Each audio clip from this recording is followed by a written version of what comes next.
कहते कि सखी ये दो अक्षर कृष्ण कृष्ण कृष्ण, इसमें कितना अमृत भरा हुआ है, कितना अमृत भरा हुआ है।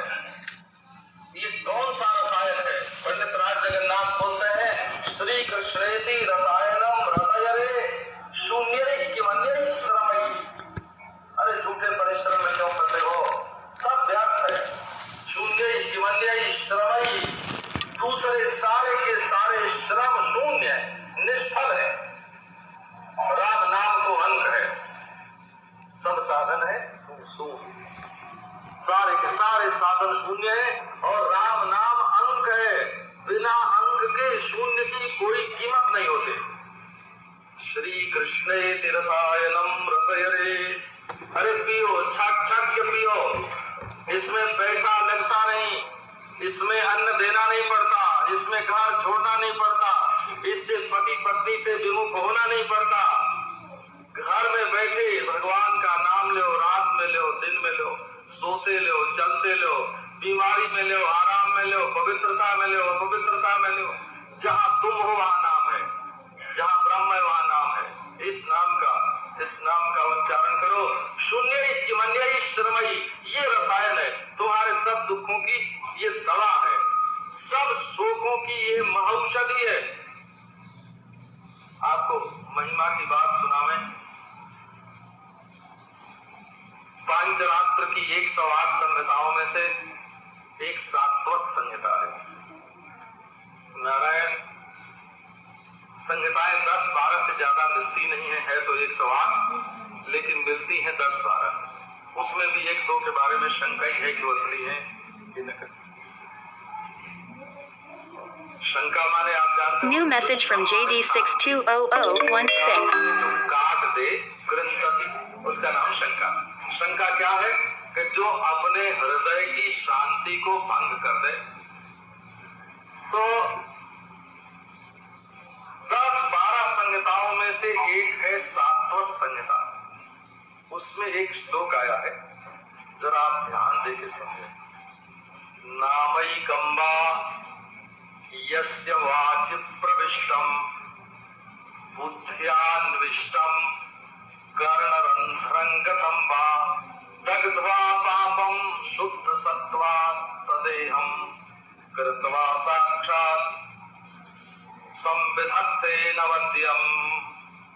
एक नाम, केवल एक नाम। विश्वास नहीं होगा आपका जल्दी, हम जानते हैं।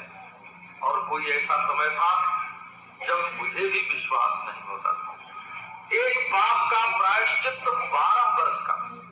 हमने सरासर स्मृति पढ़ी थी, वो गांव में जब किसी के गाय बैल वैल मर जाते थे, बंधे बताए, तो हमारे वंश के लोगों से प्रायश्चित पूछने के लिए लोग आते थे अपने गुरु से कि क्या प्रायश्चित करें। तो हमने बचपन में उसमें प्रायश्चित लिखे हुए हैं, वो खूंटे में बंधी हुई गाय मर जाए तो उसका क्या प्रायश्चित होता है, सांप काट जाए तब भी मरे तभी प्रायश्चित होता है ना, मारने से मर जाए तब तो फिर पूछने ही क्या। तो वो मैंने पढ़ी थी सरासर।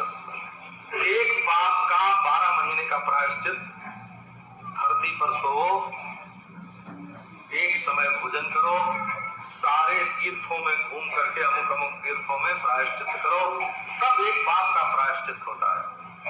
परंतु जब हमने नाम का महात्म्य में पढ़ा, विश्वास ही न हो। नामई कंबा यस्य वाचि प्रविष्टम, जिसकी वाणी में एक नाम प्रविष्ट हो गया, बुद्धि से जिसने एक नाम का अन्वेषण किया, अनुसंधान किया, जिसके कान में एक नाम पड़ गया, वो वाणी में आया हुआ एक नाम, वाणी में प्रविष्ट एक नाम, बुद्धि से अन्विष्ट नाम है, और कर्णरंध्र में अनुविष्ट नाम, एक नाम, केवल एक नाम। जल्दी विश्वास नहीं होगा, समझ में बात नहीं आवेगी, साधारण लोग इसको नहीं मान सकते।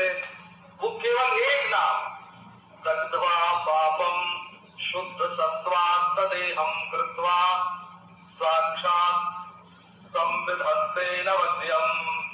सारे पापों को वो एक नाम भस्म कर देता है और देह को शुद्ध सत्वात्त कर देता है।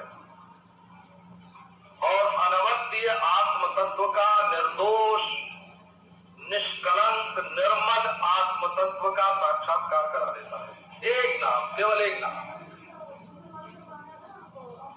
अब कहो आपको, आपके पाप जो हुए हैं उन्हीं को आप देख रहे हो ना।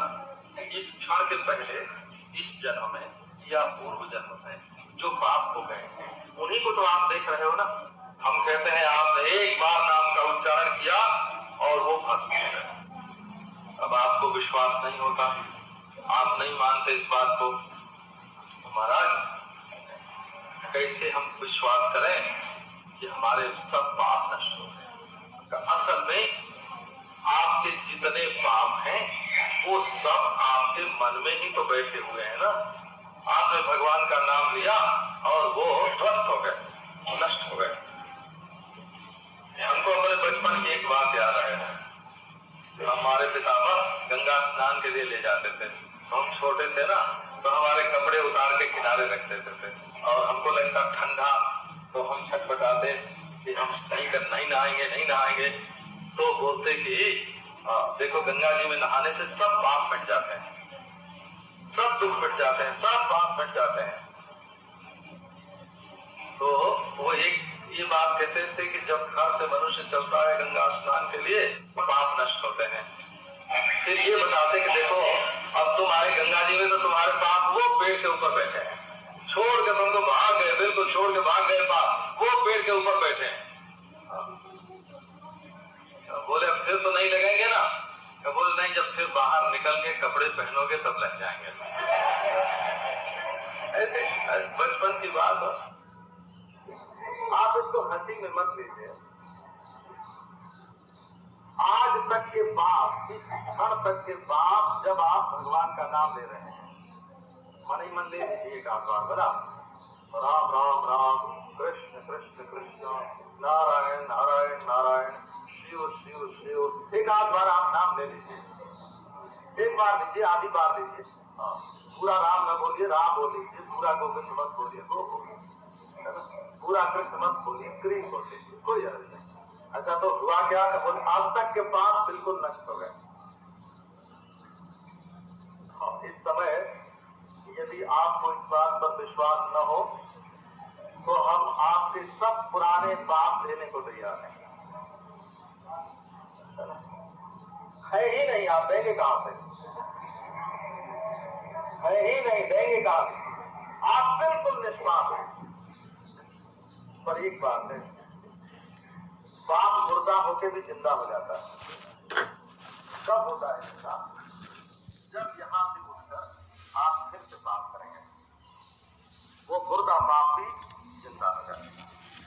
यदि आप ऐसी प्रतिज्ञा कर लेते हैं और ऐसी सावधानी बरत लेते हैं कि अब तक के पाप तो हमारे सारे के सारे नष्ट हो गए, भस्म हो गए, जल गए, उनकी कोई फिक्र मत कीजिए, क्योंकि आपने भगवान का नाम लिया है, राम नाम का, कृष्ण नाम का उच्चारण किया है। परंतु अब आगे के लिए पाप नहीं करना। राम राम कहते जमुहाही, तिनहीन पाप पुंज समुहाही। राम नाम अवलंबन एकू, एकमात्र भगवान का नाम अवलंबन है। गोस्वामी तुलसीदास जी ने कहा नहीं कली करम न भगति, भक्ति का भी नाम है। देख लेना, हमको सिवाय गोस्वामी जी के और कोई शास्त्र में ऐसा वचन नहीं मिला है हो जो कह दे कि कलयुग में भक्ति नहीं है। बोला ये गोस्वामी जी का क्रांतिकारी कदम है। बड़ी भारी क्रांति की बात उन्होंने की। नहीं कली कर्म, बोले धर्म की तो बात छोड़ो, कर्म ही नहीं है तो धर्म कहां में होगा।